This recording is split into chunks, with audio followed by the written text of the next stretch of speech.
Okay, so today let's talk about some common misconceptions about LinkedIn. And we all know there are a lot.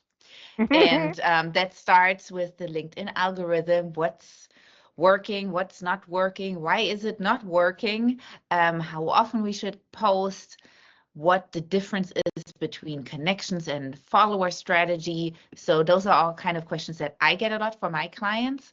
And sometimes I feel more confident answering them competently than others. So I'm really glad to dive a little deeper with you today, Susanne, and get some more insight information from you. And the first misconception is that it stays the same like today and tomorrow will be the same. Yes, yes. Because we can't look into this miracle glass. So we don't know what LinkedIn decides tomorrow, right? But first of all, I think I would start on the back side. What is the difference between a follower and a network partner? So I want to give you a visual effect on that. So I share my screen for that. So what is the difference between somebody in your network and somebody you are following or the person is following you? In the moment you're connecting with somebody on LinkedIn, you follow this person automatically. So you both will see a bell on the top right of your profile that you listen to that person.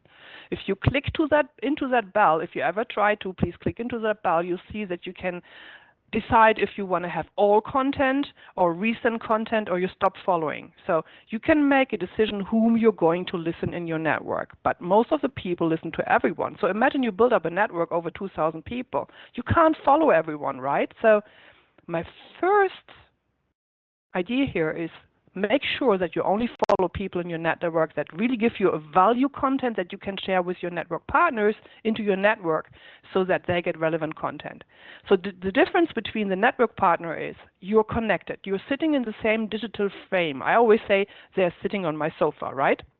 They're sitting in my living room and everybody in there is able to have a direct dialogue with me because we are connected.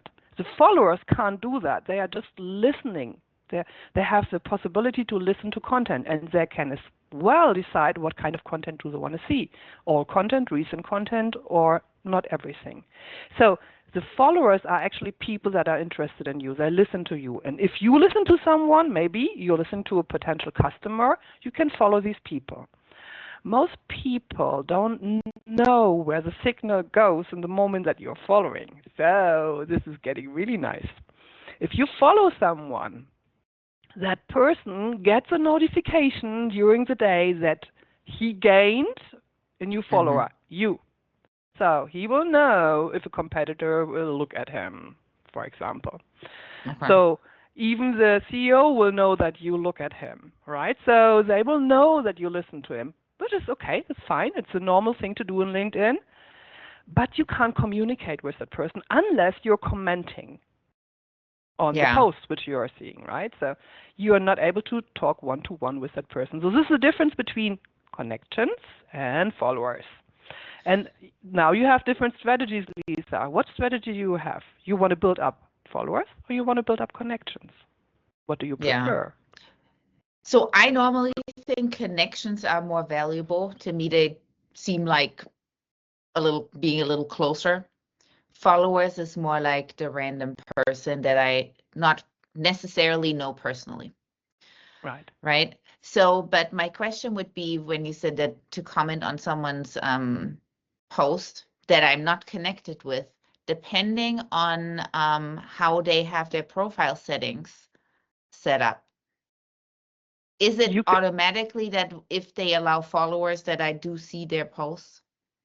In the moment you follow, you decide what kind of content you get. So you see the content of the person into your timeline, right? You can always comment on that post, unless the person said, I don't want anybody to comment. So it's no so it's a restriction for everyone or no one, but normally no one. You can disconnect it. You can say nobody can comment, but why should you post then, right? You want to have comments because then you reach visibility, right? So the following thing is like, what strategy? First of all, ask yourself, what strategy do I have? Because if you want to build followers because through the content you want to build up a new community that people listen to you and maybe engage with you, you might switch the first interaction button from connecting to following in the settings. In the settings, you can say, okay, I want everybody to first listen to me and then maybe later on to connect with me. The standard setting is that everybody can connect with you if you don't change the interaction. Yeah. But on top of that, we make it a little bit more complicated here, Lisa. If you look at people's second-degree connection, you always see the connection first and the following in the back, unless a person changed that, right? This is a normal setting from the system. Third-degree connections, because a person is so far away from you, LinkedIn assumes you don't know him anyway, so we put follow in front automatically. Okay. Okay. So what do you think is more important? Because I have clients who obviously keep an eye on their network size. And just like you said, sometimes that overlaps. So for them, their followers and the network size is the same because the total network size is combined. Right. But would you differentiate, is one more important than the other? Depending on your strategy, yes. Okay. For example, my strategy is my very personal strategy. I don't let anybody in my network that I don't know. So I talk to everyone before I let this person into my network to have a qualified, high-impact network where I can actually recommend people to each other. I can't do this if I don't know the people in my network. Example, yesterday I had a call with a customer of mine. I know him for many, many years. He's a professor in university, and he told me that he's going to Sri Lanka. And he needs support there. And I have a very good customer in Sri Lanka. And so I put them together yesterday in a conversation saying, look, this customer's coming. He needs help. Can you please help him with that? So I connect the people because I know them. If you have the strategy, well, I want to have everyone in here, whoever knocked on my door, you might have 10,000 people in your network, but you will never be able to recommend anyone because you never talk to these people and you don't know them, right? Yeah. So depending on your strategy, you either build up followers or you build up network partners. But building up followers means that you have to post a lot. Yes. Because people will listen to you. And if you only post once a year, what's that? Right? So what would you recommend? Because most of my clients, obviously, or the people that use Ready for Social as a tool, they would like to sell something. They want to build meaningful connections and showcase themselves as authentic experts. But the ultimate goal is obviously to sell their services or products. So would it be more important for them to have meaningful connections or a lot of followers that see, okay, that person is actually knows what they're talking about, and now maybe I trust whatever they're offering? It's both. It's both. You need to build up both. Okay. You need to build up a meaningful network where you are visible as an expert, and you need to build up visibility through meaningful and high impact content for them. If you only build up a network but you never talk about what you are doing and how you can help the people, how could they trust you? Yeah. Right. So what are your recommendations for, obviously, one, to look authentic, and as an expert, you have to have thought leadership posts. You need to post consistently and just look overall good on your profile. Building the meaningful network, does that always work the way you describe it, that I reach out to people individually, start getting to know them, but then I'm not trying to sell through the personal messages? I try let my actual posts influence them, and then they can make the decision. Yeah, this is kind of, it's not like hardcore selling. This is more like you build up a trustworthy network. You are visible as a social seller. People trust you, can see that you are competent in what you're doing. And of course, you can try to do a cold outreach, but unfortunately, times changed, and cold outreaches is like, nobody wants to have them anymore. So kind of, if you are smart, you have a kind of cold outreach, but in a different way. by building our connections and helping people first of all before you try to sell something. Okay. So in your personal messages, you would just start building a personal connection. Building a personal connection, trying to ask if you can help with anything, and see if the person comes back to you and actually starts a dialogue, or maybe says, I know that you are an expert in that, but right now it's not the right time. Yeah. But if you're, put me on hold for half a year, and then come back to me, then you take the time frame, and then in half a year you trigger him on again. So this is the way how to do that. Yeah. Yeah.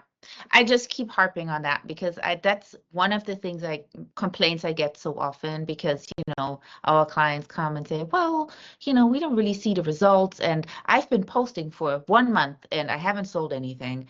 And I'm like, well, it doesn't happen overnight, and this is more like the long game, and you have to, it just takes time to actually look as an expert, and it doesn't help to post for a month. You might have to post for 6 years, and then as someone actually sees, okay, that person really knows what they're talking about, and they've been consistent, and they have, they trust in the product, and they keep pushing the product, and the product is still on the market, so it actually works. So especially, Lisa, if we talk about products and services that are not cheap, like you're not selling a pencil for $2, or you're selling high-end machines, or you're selling high-end solutions. I mean, this needs trust work. And what people underestimate, they have already connections in their network because they are familiar with the industry they're working at, and very often they don't even think over the fence, like, is there someone in my network that could actually give me a recommendation into this company? But then we are in a different topic talking about referral marketing, right? But it's all there. It's all there, but the potential is not even being digged on, right? People don't use this. It's so funny. Yeah, absolutely. What we said, okay, one common misconception we were talking, LinkedIn algorithm. I know you hate it. I know you hate it. I hate this topic. It makes me happy that you hate it, because to me it's always, everyone is asking about it, and what's the best way to post? How should my post look like? How do I get the most engagements? And obviously you can make some recommendations, like, well, if you use more than one image, you might attract more attention, or a video might perform better. But then they post a video and they don't get the 7.4 engagements on average. The first hour. And then everyone is upset. And then they come back to me. I was like, well, you said, and the LinkedIn algorithm report said this and that, and it didn't work. So, yes. So and there are a lot of specialists out there that are trying to analyze the LinkedIn algorithm. And once they're brought out all their sheets and whatever, LinkedIn said, come, we change this one now. And the funny thing is too that, of course there's there are multiple LinkedIn algorithm reports, but when I ask people that actually work at LinkedIn, they don't know how the algorithm works. No, how can they? Because it's a secret, right? Yeah. So this is a secret. If anybody would know, then everybody would hack the secret. So I always say, use your human intelligence. I'm not talking about intelligence. Use your human intelligence. So what would you like to see? What if you are looking into content, what would you like to see? When are you actually looking? Are you looking Monday morning when you just come to work? Are you looking Friday evening if you're all about going to the weekend? Probably not. So the times to post is clear, maybe not at that frame. So what are you interested? How are you looking and learning? Are you somebody who prefers videos? Are you reading? Do you love slides? What is it what you like? So if you like a special format, so maybe your customer like it as well, right? So because you have to attract worse visors, so maybe you figure out what they really love. If you're very young and dynamic and you're having a product or services you can video a lot about, and you have no problems standing in front of the video camera, go with it, right? So be authentic and just do it. Yeah. If you're like, I don't like to be in front of the camera, just post normal and take a nice picture, and you use your mobile phone. I just ran around this week making really funny pictures here to use them for my posts. but they are coming from the day-to-day work, day-to-day life, right? So this is what's happening around me. So I just have my eyes and ears open and say, oh, what could I use for a topic that I want to post with? Yeah. And well, You know, all the at the rest. end of the day, and it's so funny because everywhere in life I have those conversations. I have that conversation with my children. I have that conversation with people that come to me for workouts and fitness and nutrition advice. I have it at work. The more work and effort you put into something, the better results you will get. It's as Absolutely. easy as that. That's just how it's not exciting. It's not a quick fix. It takes time. It takes effort. It, but that's the only way to have consistent success with anything. And unfortunately, that's just how it is. And obviously, there are tools that make it a little easier. You can find little habits that make it easier for you, that you actually remember, okay, oh, but when I do this, then I also make a picture for my next LinkedIn post. Or every Monday morning, I sit down and I write my 5 posts for the week. So it doesn't have to be completely complicated, but it is extra work that you need to do. And I mean, So therefore, you have these wonderful services that you're offering. If you don't have the time for that, yes, there's a team there that can help with that. I mean, if I wouldn't be self-employed and I would have a bigger company and I wouldn't have the time, I would definitely use your service, because this is time that I can use for more important things in my day-to-day work, right? So somebody else is professionalized in that, and Ready for Social is professionalized in that. So why should I do the work by myself? Yeah. So. Well, definitely, and it obviously helps bigger teams, and it helps companies to get their overall, brand identity and message across. But even our clients, the individual users, I still tell them, yes, we help you, or we basically post for you. We create a content strategy together, so the message is pre-written and you can individualize it. So that's all taken care of. But at the end of the day, you still have to log into your LinkedIn account and interact with people, because we can't do that for you. So you still have to do that kind of connecting and networking work to actually truly stand out. And once people get that, it really makes me happy when they come back to me and then say, I did this, that, the other, and I actually really see success. Like, I was posting with Ready for Social consistently, but I did this and I went on people's profiles and I actually commented on their posts, and guess what? They reached out to me and also commented on my post. So it works, but it is an extra step, and the more extra steps you take, the more successful you will be. So the last tip I give for everyone listening right now for the day-to-day action, as you say, you have to keep on track. And a lot of people are not aware that they can do it very easily with their smartphone. So you have to upload the app, go to your smartphone, and right now, if you have your smartphone in front of your hand, just please open your LinkedIn app.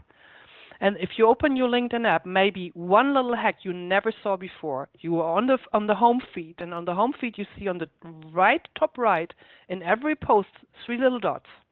If you click into the 3 or type into the 3 little dots, you can save the post for later. So if you see something, you're in the train, you're in the plane, whatever, you see a post, you want to react on that, save it for later. But then the people are lost because they don't know how to find it on their mobile phone. So how do I find my saved post? How do I see my visitors and all that? It's hidden on your app on the top left behind your tiny little profile picture. So if you type into your tiny little profile picture on the top left, you come to a separate page. And this page helps you into your day-to-day task. You see your profile visitors, you see how your posts were running, so who was engaging, what was going on, who was commenting, and you see saved posts where you can interact on your mobile phone. So you don't really have to be on your desktop. You just use your app, very easy on the day-to-day task. Take 2 minutes, 3 minutes in the morning, 2 or 3 minutes in the evening, and then you are done for the day. But this is as easy as it is, but you have to use it. Yeah, and you cannot save the post for later on the desktop version, right? Oh, you can. It's the same. Oh, you can. On Same every thing? corner on the top right, you have the tiny little 3 dots. You click in there, save for later, and then you go to the left column. In the left column, you see saved posts. It's the same on the desktop, but you can do it much easier on your mobile phone. So for the day-to-day work. Perfect. Well, I think we were able to enlighten you guys a little bit, and especially about the LinkedIn algorithm. Just get it done. See you at our next topic. Exactly. Thank you.